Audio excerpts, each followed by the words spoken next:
Businesses do private placements all the time. It is an easy way to raise money for your business without going through the whole process of issuing publicly traded stock. But there are specific rules that you have to follow. Well, the SEC came in and told Miles Guo that he was not doing it properly. They seized all his assets. This was announced in a press release by the SEC in 2021, 2 years ago. The press release was titled, "Companies to pay more than $539 million in settlement for distribution to investors."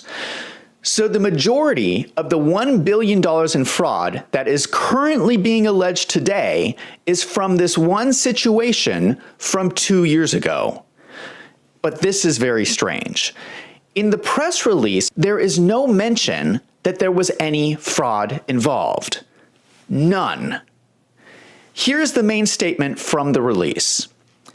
Without admitting or denying the SEC's findings that they violated Section 5 of the Securities Act of 1933, GTV and Soraka agreed to a cease and desist order to pay disgorgement of over $434 million plus prejudgment interest of approximately $16 million on a joint and several basis, and to each pay a civil penalty of $15 million. There is no allegation of fraud or deception. It sounds like there is disagreement whether Miles Guo did anything wrong in the first place. But he came to an agreement with the SEC to just give the investors their money back. This happened 2 years ago. So the situation was resolved and agreed to with the SEC 2 years ago, and now they are changing their story. Let us compare this to the press release from the SEC 2 weeks ago. The stories do not match up. Now, the SEC is claiming that the incident from 2 years ago was actually fraud. What is the fraud they are alleging? Here's what they say. We allege that Guo was a serial fraudster who raised more than $850 million by promising investors outsized returns on purported crypto, technology, and luxury good investment opportunities.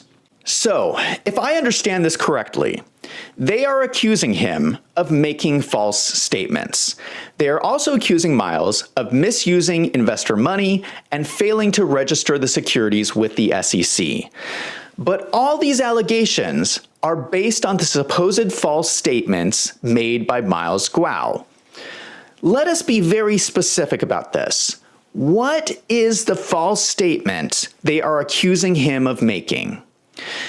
They are saying that he promised outsized returns. But the only reason he was unable to make those returns was because the SEC shut his business down. Who is the SEC to decide what is too great of a return on investment? Shouldn't he have been allowed to at least try to generate that return on investment? Let us be very specific here. What is the specific number that the SEC has determined is too great of a return on investment?